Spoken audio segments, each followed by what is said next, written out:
नमस्ते दोस्तों, welcome to exam on. और आज हम लोग 16 अक्टूबर से रिलेटेड इम्पॉर्टेंट करंट अफेयर्स को यहाँ पर डिस्कस करेंगे। साथ ही इससे रिलेटेड जो भी इम्पॉर्टेंट फैक्ट्स और जीके बनते हैं उन सबको भी जानेंगे। अच्छा, ये जो करंट अफेयर्स है आप लोगों के सभी कॉम्पिटिटिव एग्जाम के लिए ये मोस्ट इम्पॉर्टेंट है, इसलिए वीडियो को ध्यान से ज़रूर देखिएगा। फर्स्ट क्वेश्चन है आप लोगों के सामने और सबसे पहले यहाँ पे बात की जा रही है एक योजना के बारे में। क्वेश्चन है, किस राज्य ने सुजल योजना शुरू की? देखिए आप लोगों के सामने जो ऑप्शंस हैं ये सभी स्टेट हाल ही में कोई ना कोई योजना अभी हाल ही में इन लोगों ने शुरू किए हैं। बाकी ये जो सुजल योजना है इसको शुरू किया गया है उड़ीसा गवर्नमेंट के द्वारा। तो उड़ीसा के जो सीएम हैं नवीन पटनायक, इन्होंने कहा कि ये जो योजना है इसको राज्य के जो सभी शहरी क्षेत्र हैं वहाँ पे गुणवत्ता युक्त पेयजल की सुविधा प्रोवाइड करने के लिए इसको शुरू की जा रही है और लगभग 24 घंटे इस पेयजल की आपूर्ति उन लोगों को की जाएगी इन शहरी क्षेत्र में। और दूसरी बात, ये जो योजना है इसको मार्च 2022 तक लगभग पूरा करने का टारगेट रखा गया है और इस डेट तक लगभग राज्य के जो सभी शहरी क्षेत्र हैं वहाँ पर पाइप से कनेक्शन उपलब्ध करा दिया जाएगा। तो ये मुख्य लक्ष्य है इस योजना का। बाकी इसमें जो टोटल खर्च इसमें लग रहा है वो है लगभग 1300 करोड़ का। उड़ीसा के सीएम है नवीन पटनायक और इसकी राजधानी है भुवनेश्वर और इसके गवर्नर हैं गणेशी लाल। इन दोनों ऑप्शंस की अगर हम बात करें, आंध्र प्रदेश, यहाँ एक जल कल योजना को शुरू किया गया था, जबकि मध्य प्रदेश में एक सीएम किसान कल्याण योजना को शुरू किया था। तो इस योजना के बारे में भी आप लोग याद रखिएगा। नेक्स्ट इम्पॉर्टेंट क्वेश्चन है आप लोगों के सामने और यहाँ एक इम्पॉर्टेंट डे के बारे में बताया जा रहा है। क्वेश्चन है, अंतर्राष्ट्रीय ग्रामीण महिला दिवस ये किस दिन मनाया गया? देखिए आप लोगों के सामने जो ऑप्शंस हैं चारों ही बहुत ही इम्पॉर्टेंट हैं क्योंकि कोई ना कोई इम्पॉर्टेंट डे इस डेट से रिलेटेड है। और ये जो अंतर्राष्ट्रीय ग्रामीण महिला दिवस है ये भी हाल ही में मनाया गया है 15 अक्टूबर को। अच्छा, ये क्यों मनाया जाता है? तो देखिए, ग्रामीण आजीविका और कल्याण में सुधार करने में सोसाइटी में महिलाओं और लड़कियों की जो महत्वपूर्ण भूमिका है उसको चिन्हित करने के उद्देश्य से इसको मनाया जाता है। और इतना ही नहीं, उनके संघर्ष और समाज में उनकी भूमिका के बारे में जागरूकता पैदा करने के लिए इसको मनाया जाता है। और ये जो डे है इस बार की इसकी थीम रखी गई है building rural women's resilience in the wake of कोविड-19। तो याद रखिएगा इसके बारे में और ये थीम के बारे में। बाकी के ऑप्शंस को अगर हम डिस्कस करें, 11 अक्टूबर इस दिन इंटरनेशनल गर्ल चाइल्ड डे हम लोग मनाते हैं। 13 अक्टूबर इस दिन अंतर्राष्ट्रीय आपदा न्यूनीकरण दिवस हम लोग मनाते हैं, जबकि 14 अक्टूबर को विश्व मानक दिवस मनाते हैं। तो याद रखिएगा इन सभी के बारे में। नेक्स्ट इंपॉर्टेंट क्वेश्चन है आप लोगों के सामने और इसमें एक इम्पॉर्टेंट पर्सनालिटी के बारे में बताया जा रहा है। क्वेश्चन है, शोभा नायडू का निधन हो गया, वे कौन थी? तो देखिए, वे थी एक प्रसिद्ध नृत्यांगना और उसमें भी वे कुचिपुड़ी की नृत्यांगना थी और अपने जीवन में कई बड़ी उपलब्धियां इन्होंने हासिल की है। इन्हें पद्मश्री, संगीत नाटक अकादमी ये सब पुरस्कार मिला है। और एक बात याद रखिएगा, कुचिपुड़ी जो है आंध्र प्रदेश का लोक नृत्य है। ये एग्जाम में पूछा गया क्वेश्चन है। बाकी दोनों जो ऑप्शंस हैं दोनों ही इम्पोर्टेंट है। राजनेता, एक प्रसिद्ध राजनेता जिनका कि भी हाल ही में निधन हो गया, रामविलास पासवान, जो कि बिहार से बिलोंग करते थे और ये जो डिपार्टमेंट संभालते थे वो था उपभोक्ता मामले, खाद्य और सार्वजनिक वितरण मंत्री थे ये। और अभी जो हमारे रेल मंत्री हैं पीयूष गोयल, उनको ये डिपार्टमेंट भी दे दिया गया है, तो ये याद रखिएगा। और एक प्रसिद्ध खगोल विज्ञानी थे प्रोफेसर गोविंद स्वरूप, जिनका कि बहुत ही इम्पोर्टेंट रोल है खगोल विज्ञान के क्षेत्र में भारत में, तो इनका भी अभी हाल ही में निधन हो गया। तो इन तीनों के बारे में आप लोग याद रखिएगा। नेक्स्ट यहाँ पे हम लोग बात करेंगे एक बैठक के बारे में। क्वेश्चन है, वर्ल्ड इकोनॉमिक फोरम 2021 की वार्षिक बैठक जो है वो कहाँ आयोजित की जाएगी? देखिए, ये जो बैठक है ये स्विट्जरलैंड में आयोजित की जाएगी और स्विट्जरलैंड के लुसन बर्गेनस्टॉक यहाँ पे इसको आयोजित किया जाएगा।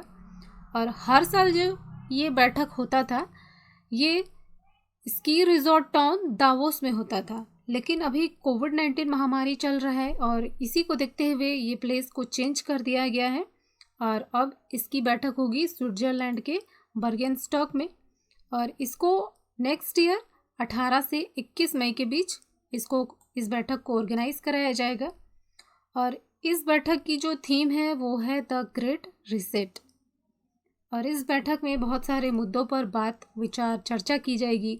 दुनिया के सामने जो बहुत सारी चुनौतियां हैं उनके बारे में विचार विमर्श किया जाएगा, एक पॉसिबल सॉल्यूशन निकालने की कोशिश की जाएगी। तो इसलिए ये बैठक भी इम्पॉर्टेंट होगा नेक्स्ट ईयर।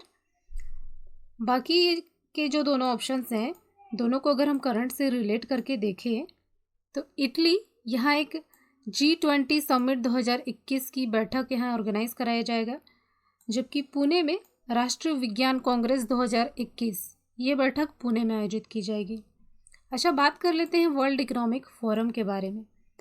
तो इसके जो संस्थापक हैं वे हैं क्लाउस श्वाब, और इसकी स्थापना की गई थी 1971 में, और इसका हेडक्वार्टर है कोलोन, स्विट्ज़रलैंड में।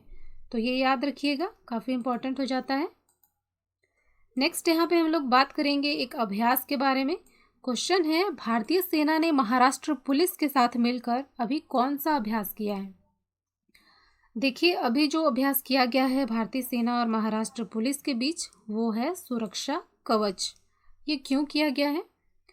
तो आतंकवाद विरोधी अभ्यास है ये, और बेसिकली आतंकवाद से लड़ने के लिए, उसको टैकल करने के लिए ये अभ्यास किया गया है। और इसको पूना में बेसिकली आतंकवाद को कंट्रोल करने के लिए ये अभ्यास किया जा रहा है, ताकि दोनों भारतीय सेना और महाराष्ट्र पुलिस एक दूसरे के साथ अच्छा तालमेल बैठा सके, साथ ही एक दूसरे से बहुत कुछ सीख सकते हैं इस अभ्यास के थ्रू। तो इसीलिए ये सुरक्षा कवच अभ्यास भारतीय सेना और महाराष्ट्र पुलिस के बीच किया गया है। बाकी इन दोनों ऑप्शंस की अगर हम बात करें, बोंगो सागर और जीमेक्स। बोंगो सागर ये भी बंगाल की खाड़ी में ऑर्गेनाइज कराया गया था, एक नौसैनिक अभ्यास है जो कि भारत और बांग्लादेश के बीच हुआ था। और जीमेक्स अभ्यास भारत और जापान के बीच कुछ ही दिन पहले हम लोगों ने पढ़ा था, ये अभ्यास हुआ था। तो तीनों ही ऑप्शंस इम्पॉर्टेंट है, याद रखिएगा। नेक्स्ट है, यहाँ पे हम लोग बात करेंगे ग्रैंड प्रिक्स के बारे में। क्वेश्चन है, एफिल ग्रैंड प्रिक्स ये भी हाल ही में किसने जीता है? तो देखिए, इसके जो विनर हैं वे हैं लुइस हैमिल्टन, और ये मर्सिडीज़ के रेसर हैं और ग्रेट ब्रिटेन से बिलोंग करते हैं। बाकी इसी के साथ माइकल शुभाकर जो है, माइकल शुभाकर जिन्होंने की 91वीं फॉर्मूला 1 खिताब का रिकॉर्ड है उनके नाम, उसकी बराबरी इन्होंने कर ली है लुइस हैमिल्टन ने। और इसी में सेकेंड रैंक पे है मैक्स वर्स्टेपन जो कि रेड बुल के रेसर हैं। एक और बात याद रखिएगा, वॉल्टेरी बोटास, अभी हाल ही में रूसी फॉर्मूला 1 जो हुआ था उसमें वॉल्टेरी बोटास ये विनर थे, तो इनके बारे में भी आप लोग याद रखिएगा। नेक्स्ट है स्कॉल इंटरनेशनल एशिया एरिया कांग्रेस, इसकी मेज़बानी कौन करेगा? तो देखिए, इसकी मेज़बानी का जिम्मा दिया गया है जम्मू एंड कश्मीर को, और ये 2021 में किया जाएगा। और ये जो है एक व्यावसायिक संगठन है जो कि वैश्विक पर्यटन को प्रोत्साहित करता है, साथ ही पर्यटन उद्योग के जो सभी क्षेत्र हैं उनको एकजुट करने का भी काम करता है, तो पर्यटन से संबंधित है, तो इसके बारे में याद रखिएगा। बाकी के इन दोनों ऑप्शंस को अगर हम डिस्कस करें, गुवाहाटी, यहाँ एक खेलो इंडिया यूथ गेम्स 2020 ये हुआ था। बाकी रूस में ब्रिक्स 2020 समिट ये यहाँ किया गया था, तो इन तीनों के बारे में आप लोग याद रखेंगे। नेक्स्ट यहाँ पे हम लोग बात करेंगे यूपीएससी कैंडिडेट, इनसे संबंधित छात्रवृत्ति के बारे में। क्वेश्चन है, किस राज्य ने यूपीएससी उम्मीदवारों के लिए पूर्ण छात्रवृत्ति की घोषणा की है? तो अभी हाल ही में ये अनाउंस किया गया है मिजोरम गवर्नमेंट के द्वारा। अच्छा, ये क्या है, इसमें क्या क्या बातें बताई गई हैं? ये जो छात्रवृत्ति की घोषणा की गई है बेसिकली उन छात्रों के लिए जो कि यूपीएससी की प्रिपरेशन करते हैं, तो राज्य सरकार ने कहा है कि वो कोचिंग खर्च सहित पूर्ण छात्रवृत्ति देगी यूपीएससी की कैंडिडेट को। और मिजोरम गवर्नमेंट जो है दिल्ली के जो फेमस कोचिंग संस्थान हैं उनके साथ कार्य करने का भी निर्णय लिया है। और इसी क्रम में मिजोरम गवर्नमेंट क्या करेगी कि एक एग्ज़ाम कंडक्ट करेगी और फिर उसी में से कैंडिडेट्स को चुनेगी जो कि यूपीएससी की अच्छी प्रिपरेशन कर रहे हैं, फिर उनको ये छात्रवृत्ति प्रोवाइड कराई जाएगी। बाकी इन दोनों ऑप्शंस को अगर हम करंट से रिलेट करके देखें, महाराष्ट्र इसने ई नाम में टॉप किया है। यहाँ एक प्रोग्राम भी चलाया गया जो कि खुली बीड़ी सिगरेट को बैन किया गया। नेक्स्ट है उत्तर प्रदेश, यहाँ एक गिद्ध संरक्षण केंद्र स्थापित किया गया है। इसके अलावा यहाँ एक मेजर ध्यानचंद विजय पथ योजना को भी शुरू किया गया है। तो इन सभी बातों के बारे में आप लोग याद रखिएगा। नेक्स्ट इंपॉर्टेंट क्वेश्चन है आप लोगों के सामने, हाफ मैराथन चैंपियनशिप की ब्रांड एम्बेसडर किसे बनाया गया है। देखिए आप लोगों के सामने जो ऑप्शंस हैं, इन सभी को हाल ही में किसी न किसी का ब्रांड एम्बेसडर बनाया गया है, इसलिए मैंने ये सभी ऑप्शंस यहाँ पे लगाए हुए हैं। बाकी ये जो हाफ मैराथन चैंपियनशिप है, इसका ब्रांड एम्बेसडर बनाया गया है कंस्टेंटिना डीटा को। ये जो है रोमानिया से बिलोंग करती है और 2008 में ओलंपिक चैंपियन रह चुकी है। बात करते हैं इन दोनों ऑप्शंस की, युवराज सिंह और सौरव गांगुली।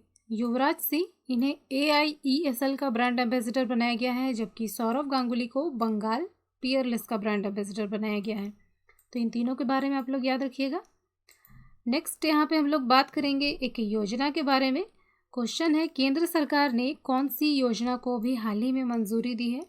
तो देखिए अभी हाल ही में जो मंजूरी दी गई है वो है स्टार्स योजना, और इसको आप लोग strengthening teaching learning and result for status ये बोल सकते हैं।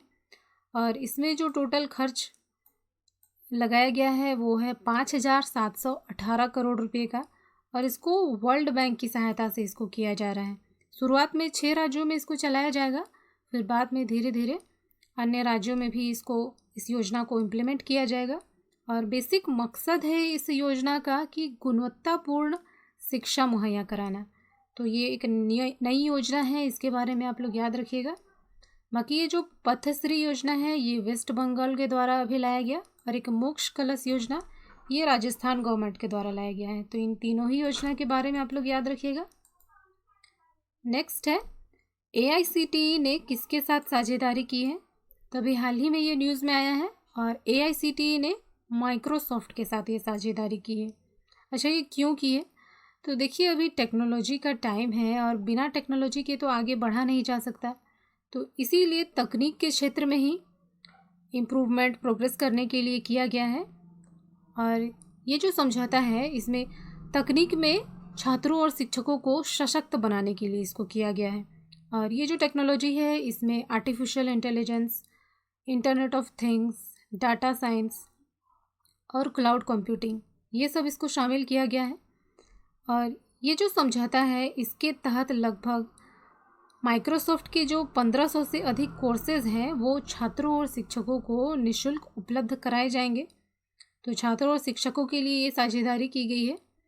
बाकी माइक्रोसॉफ्ट की अगर हम बात करें तो इसके जो CEO हैं वे हैं सत्य नडेला, और इसको बनाया गया था 1975 में, और इसका हेडक्वार्टर है वॉशिंगटन DC USA में। बात करते हैं इन दोनों ऑप्शंस की, रिलायंस और टाटा। रिलायंस इसने हाल ही में अभी R ग्रीन किट ये लॉन्च की, जो कि एक RT-PCR किट ही है, जो कि कोविड-19 का रिजल्ट जो है टेस्ट का रिजल्ट मात्र 24 घंटे में दे देती है। बाकी ये जो टाटा है, ये जो किट है ये रिजल्ट जो है मात्र 2 घंटे में दे देती है। टाटा इसको अभी हाल ही में नए संसद भवन के निर्माण की मंजूरी मिली है, इजाज़त मिली है। तो ये याद रखिएगा, टाटा जो है, टाटा कंपनी वो नया संसद भवन बना रहा है। अच्छा दोस्तों, यही थे आज के सारे इंपॉर्टेंट करंट अफेयर्स। अगर आप लोगों को किसी क्वेश्चन में डाउट है या आप लोग कुछ पूछना चाहते हैं तो प्लीज़ कमेंट ज़रूर कीजिए। और आज के लिए इतना ही देखते हैं। अगर अभी तक आप लोगों ने चैनल सब्सक्राइब नहीं किया है तो प्लीज़ सब्सक्राइब कर लीजिए। आज के लिए इतना ही, धन्यवाद।